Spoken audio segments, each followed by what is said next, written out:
When I was a kid, I used to think that pork chops and karate chops were the same thing. I thought they were both pork chops. And because my grandmother thought it was cute, and because they were my favorite, she let me keep doing it. Not really a big deal.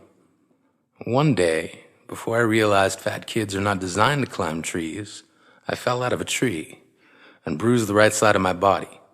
I didn't want to tell my grandmother about it because I was scared I'd get in trouble for playing somewhere I shouldn't have been. A few days later, the gym teacher noticed the bruise and I got sent to the principal's office. From there, I was sent to another small room with a really nice lady who asked me all kinds of questions about my life at home. I saw no reason to lie. As far as I was concerned, life was pretty good. I told her whenever I'm sad, my grandmother gives me karate chops. This led to a full-scale investigation, and I was removed from the house for 3 days until they finally decided to ask how I got the bruises. News of this silly little story quickly spread through the school, and I earned my first nickname, Pork Chop. To this day, I hate pork chops. I'm not the only kid who grew up this way, surrounded by people who used to say that rhyme about sticks and stones. As if broken bones hurt more than the names we got called, and we got called them all. So we grew up believing no one would ever fall in love with us, that we'd be lonely forever, that we'd never meet someone to make us feel like the sun was something they built for us in their tool shed. So broken heartstrings bled the blues as we tried to empty ourselves so we would feel nothing. Don't tell me that hurts less than a broken bone, that an ingrown life is something surgeons can cut away, that there's no way for it to metastasize. It does. She was 8 years old, our first day of grade 3, when she got called ugly. We both got moved to the back of class so we would stop getting bombarded by spitballs. But the school halls were a battleground where we found ourselves outnumbered day after wretched day. We used to stay inside for recess because outside was worse. Outside we'd have to rehearse running away or learn to stay still like statues, giving no clues that we were there in grade 5. They taped a sign to the front of her desk that read, "Beware of dog." To this day, despite a loving husband, she doesn't think she's beautiful because of a birthmark that takes up a little less than half her face. Kids used to say she looks like a wrong answer that someone tried to erase but couldn't quite get the job done.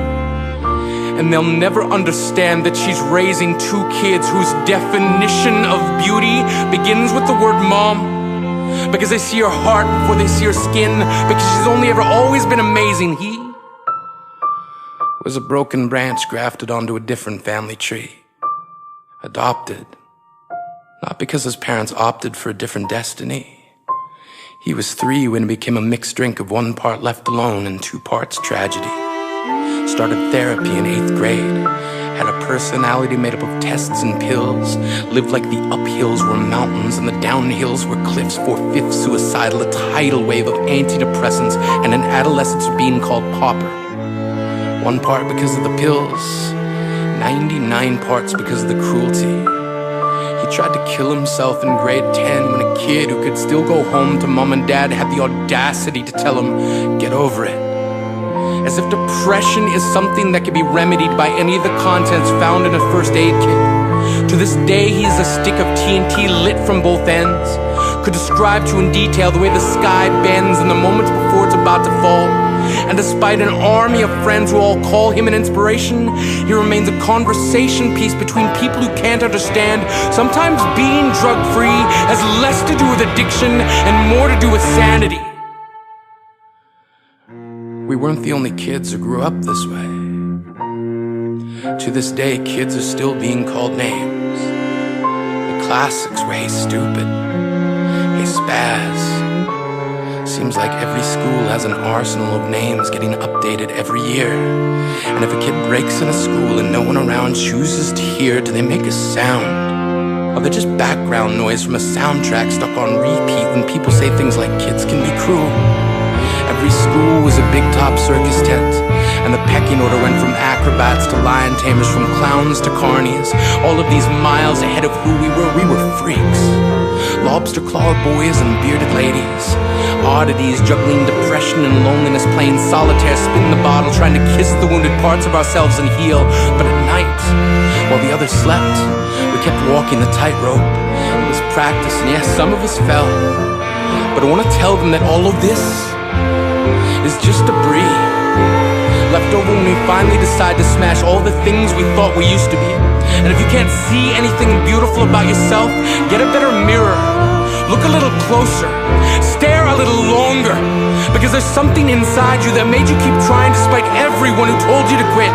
You built a cast around your broken heart and signed it yourself. You signed it. They were wrong. Because maybe you didn't belong to a group or a clique. Maybe they decided to pick you last for basketball or everything. Maybe you used to bring bruises and broken teeth to show and tell but never told. Because how can you hold your ground if everyone around you wants to bury you beneath it? You have to believe that they were wrong. They have to be wrong. Why else would we still be here?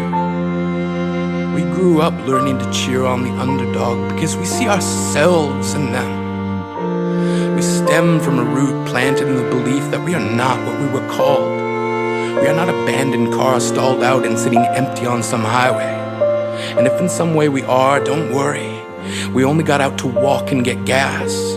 We are graduating members from the class of We Made It. Not the faded echoes of voices crying out names will never hurt me. Of course, they did. But our lives will only ever always continue to be a balancing act that has less to do with pain and more to do with beauty.